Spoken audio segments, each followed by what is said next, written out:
Hello friends, welcome to খেল দুনিয়া। আগামী মরশুমে মোহনবাগানের কোন কোন বিদেশি প্লেয়ার আসবে এবং কোন কোন স্বদেশি প্লেয়ার আসবে সেটা নিয়ে এই মুহূর্তে ময়দান কিন্তু সরগরম। তোমরা জানো যে বেশ কয়েকদিনে অনেকগুলো নাম কিন্তু স্বদেশি বিদেশি এই নিয়ে উঠে এসেছে, তবে ইদানিং লাস্ট 2-3 দিন ধরে কোনো বিদেশি বা স্বদেশি প্লেয়ারের নাম এই মুহূর্তে শোনা যাচ্ছে না। ট্রান্সফার মার্কেট যেন অনেকটাই চুপচাপ হয়ে গেছে, শুধু মোহনবাগানের ক্ষেত্রে নয়, অন্যান্য দলগুলোর ক্ষেত্রেও। তো হঠাৎ করে এমন কি হলো যে চুপচাপ হয়ে গেছে? তো যেমনটা মনে করা হচ্ছে সেটা হচ্ছে যে হয়তো বড় কোনো ঝড় আসতে চলেছে ট্রান্সফার মার্কেটে, সেটা যে কোনো দলই দিতে পারে, তাই জন্য হয়তো অনেকটাই চুপচাপ হয়ে গেছে। সেই অর্থে কিন্তু কোনো বড় বড় নাম বেরিয়ে আসছে না। তো মোহনবাগান আগামী মরশুমে কেমন দল গড়বে এটা নিয়ে সবারই কিন্তু একটা চিন্তাভাবনা রয়েছে, কারণ 100 কোটি টাকার টিম গড়বে মোহনবাগান, সেটা কিন্তু আগেই শোনা গিয়েছিল।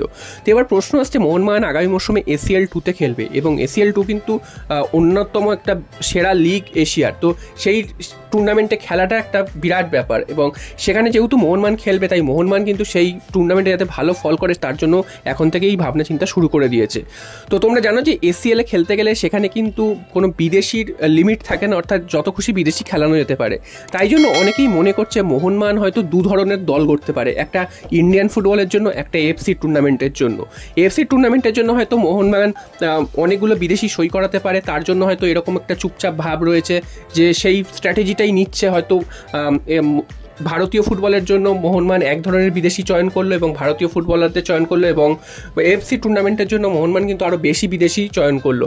তাই জন্য শুধু জেমি ম্যাকলারেনের নামই শোনা গেছে, তারপর কিন্তু অন্য কোনো বিদেশির নাম সে অর্থে শোনা যাচ্ছে না।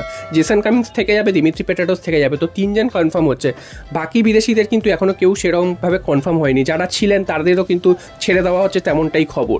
তো তোমাদের কি মনে হয় যে মোহনবাগান আগামী মরশুমে দুখানা দল গড়া উচিত, যে একটা AFC কাপে খেলার জন্য, AFC চ্যাম্পিয়ন্স লিগে খেলার জন্য একটা দল, এবং সেখানে অনেকগুলো বিদেশি থাকবে এবং তাতে যাতে ভালো ফল করে সেই রকম লক্ষ্য নেওয়া উচিত, এবং ভারতীয় ফুটবলে যেমন বিদেশি কোটা আছে, সিস্টেম আছে, তার সাথে ভারতীয় ফুটবলাররা যেমন খেলে সেরকম কোটা করা উচিত? তোমরা কিন্তু অবশ্যই কমেন্ট বক্সে জানিও। এবং মোহনবাগান কিন্তু এইরকমই একটা চিন্তাভাবনা করছে, সেটাই কিন্তু শোনা যাচ্ছে। এবং অবশ্যই AFC কাপে যাতে মোহনবাগান বেশি বিদেশি সুবিধা নিতে পারে, সেটাও কিন্তু একটা স্ট্র্যাটেজির মধ্যে তারা রেখেছে। তাই জন্য এই মুহূর্তে অন্য কোনো বিদেশির নাম চট করে কিন্তু ঘোষণা করা হচ্ছে না বা রিউমার হিসেবে উঠে আসছে না।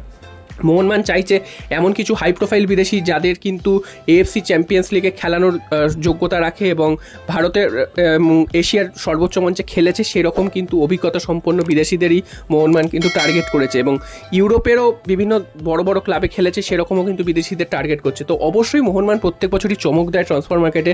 তো এবারও কিন্তু একটা বড়সড় হয়তো কোনো চমক অপেক্ষা করে রয়েছে মোহনবাগান সমর্থকদের জন্য। Already Jamie Maclaren, Jason Cummings এবং দিমিত্রি পেটাটোস, সেই অস্ট্রেলিয়ান ত্রয়ী, তারা সবাই কিন্তু ওয়ার্ল্ড কাপ খেলেছে, এবং জেমি ম্যাকলারেন কিন্তু রিসেন্টলি অস্ট্রেলিয়ার জাতীয় দলের হয়ে খেলছিলেন।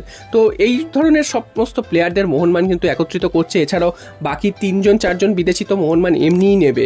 এছাড়াও AFC চ্যাম্পিয়ন্স লিগের জন্য মোহনবাগান কিন্তু আরও 2-3 জন বিদেশি নিতে পারে, তারা কিন্তু শুধুমাত্র AFC চ্যাম্পিয়ন্স লিগের জন্যই নেবে। তো তেমনটা কিন্তু মনে করা হচ্ছে। তো তোমরা অবশ্যই কমেন্ট করে জানিও যে মোহনবাগান যদি এই স্ট্র্যাটেজিটা নেয় তাহলে কতটা ভালো হবে, সেটা তোমরা অবশ্যই কমেন্ট করে জানিও।